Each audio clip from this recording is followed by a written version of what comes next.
வணக்கம் நண்பர்களே. மலர் மருந்துகளில் 8வது மருந்து சிக்கரி. இதனுடைய சாராம்சம் என்னன்னு கேட்டீங்கன்னா, எப்போதும் பிறர் துணையை நாடுதல், தன்னை யாரும் கவனிக்கவில்லையோ என்று குறைபடுதல். இந்த ரெண்டு தான் இந்த கேட்டகரிக்கு உள்ள ஒரு முக்கியமான ஒரு விஷயம். சிக்கரி நபரை பொறுத்தவரை பார்த்தீங்கன்னா, எப்பவுமே அவரு தனியாவே இருக்க மாட்டார். யாராவது மற்றவர்கள் துணை அவருக்கு கூட இருக்கணும்னு நினைக்கக்கூடிய ஒரு நபர். இரவுல வீட்டுல இருந்தவட ராத்திரில பார்த்தீங்கன்னா தனியா தூங்க மாட்டார். துணைக்கு ஒரு ஆள் தேவை அப்படின்னு நினைக்கக்கூடியவர் சிக்கரி நபர். அவர் வெளியூர் போறதா இருந்தா கூட யாராவது ஒரு ஆளை கூட கூட்டிட்டு போகணும்னு நினைப்பார். ஒரு சினிமாவுக்கு போனா கூட கூட ஒரு ஆள் இருக்கணும். என்னன்னு கேட்டீங்கன்னா, அந்த வெளியூர் போறது சினிமாவுக்கு போறதெல்லாம் கூட இவர் கையில இருந்து காசு போட்டு அவங்களுக்கு டிக்கெட் போட்டே கூட்டு போவார். அந்த மாதிரி ஒரு கேட்டகரி இவர். இவரை பாத்தீங்கன்னா தாராள மனப்பான்மை உள்ளவரா நினைச்சா அதெல்லாம் கிடையாது. அவருக்கு துணைக்கு ஆள் வேணும் அப்படிங்கிற ஒரு காரணத்துக்காக என்ன பண்ணுவாரு, யாரா வேணாலும் கூட ஒரு ஆளை கூட்டிட்டு போகணும், அதுக்கு என்ன செலவானாலும் பரவாயில்லை அப்படின்னு நினைக்கக்கூடிய ஒரு நபர். பொதுவா குடும்பங்கள்ல பாத்தீங்கன்னா மாமியார் மருமகள் சண்டை அப்படின்னு ஒரு கருத்து சொல்லுவாங்க. பொதுவா மாமியாரோட குணம் அப்படின்னு கேட்டீங்கன்னா சிக்கரி குணம். என்ன சிக்கரி குணம்? பிள்ளை மனைவி நம்ம குழந்தை அவன் பொன்னாடி கூட பேசினா அவ நம்ம கூட என்னடா அவகிட்ட பேசிட்டு இருக்க அப்படின்னு நினைப்பாங்க. அம்மா நினைப்பா பையன் நம்மளதான் கவனிக்கணும், பொன்னாட்டி கவனிக்க கூடாது அப்படிங்கிற மாதிரி ஒரு எண்ணம் அவர்களுக்குள்ள வரும். இதனால என்ன ஆகுன்னு கேட்டீங்கன்னா, மாமியாருக்கும் மருமகளுக்கும் பாத்தீங்கன்னா சண்டை வருவதற்கான வாய்ப்புகள் மிக மிக அதிகம். இத சமாளிக்கிற விஷயங்கள்ல ரொம்ப ரொம்ப ஒரு கிரிட்டிக்கலான விஷயம். ஏன்னு கேட்டீங்கன்னா, புருஷன் பொண்டாட்டி செய்யற பிரச்சனை பரவாயில்ல, பொண்டாட்டிக்கும் மாமியாளுக்கும் அம்மாவுக்கும் சண்டைன்னா யாரை சமாதானப்படுத்த முடியும் அவனால அப்படிங்கிற ஒரு சூழ்நிலை வரக்கூடிய ஒரு கட்டம் இருக்கக்கூடிய இடம். அதே மாதிரி பாத்தீங்கன்னா, அதே மாதிரி மனைவி கிட்ட உள்ள ஒரு பழக்கம் என்னன்னு கேட்டீங்கன்னா, தன்னை கவனிக்கணும், இல்ல குழந்தைங்களை கவனிக்கணும் அப்படிங்கிற மாதிரி ஒரு எண்ணம் எப்பவுமே அவங்க மனதுல இருக்கும். பெரும்பாலும் அழக்கூடிய குழந்தைகளுக்கு சிக்கரி அற்புதமாக வேலை செய்யும்.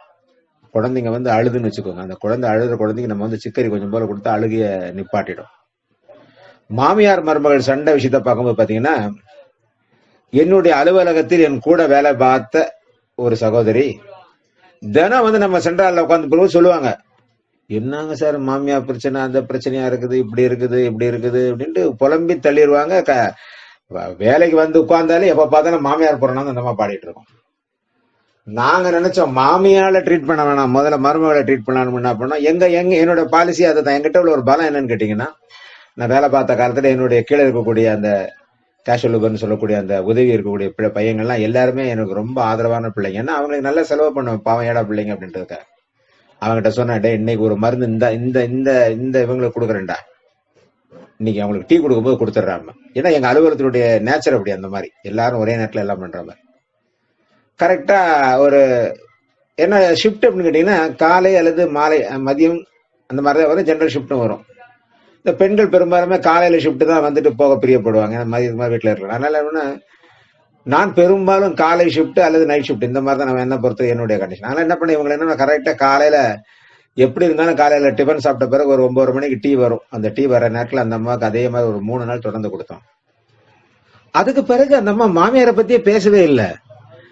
நாங்களா கடோட என்னம்மா மாமியை நல்லா ஆயிட்டாங்களா, எதை விடுங்க சார், குடும்பத்தினா 1000 பிரச்சனை இருக்கு, அதை போய் இங்க பேசிட்டு போங்க சார், இவங்களுக்கு வேற வேலை கிடையாது அப்படின்னு சொல்லுவாங்க. இது எனக்கு கிடைச்ச மிகப்பெரிய ஒரு விஷயம். இதெல்லாம் அனுபவத்துல நான் ரொம்ப கத்துக்கிட்ட ஒரு விஷயம். அதனால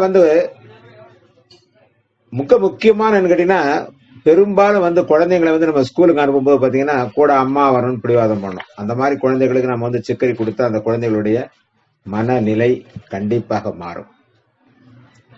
இந்த சிக்கரி கேரக்டர் எப்படி நம்ம ஈஸியா கண்டுபிடிக்கிறது?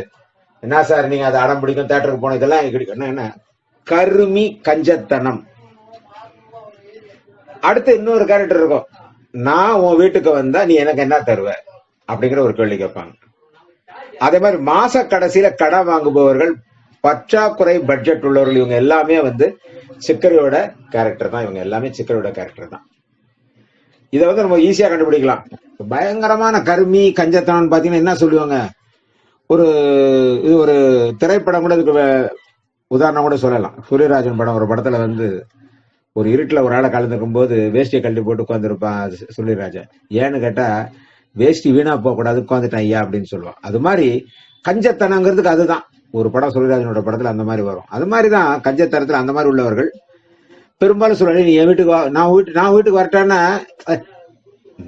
நீ ஏன் என் வீட்டுக்கு வர, நான் உன் வீட்டுக்கு வரேன்பா.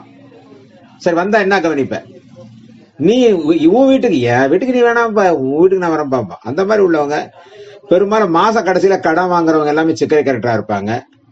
பற்றாக்குறை பட்ஜெட் சிக்கரி இருப்பாங்க. நன்றி நண்பர்களே. இதுக்கு ஒப்பிடுதல் கிடையாது. நன்றி.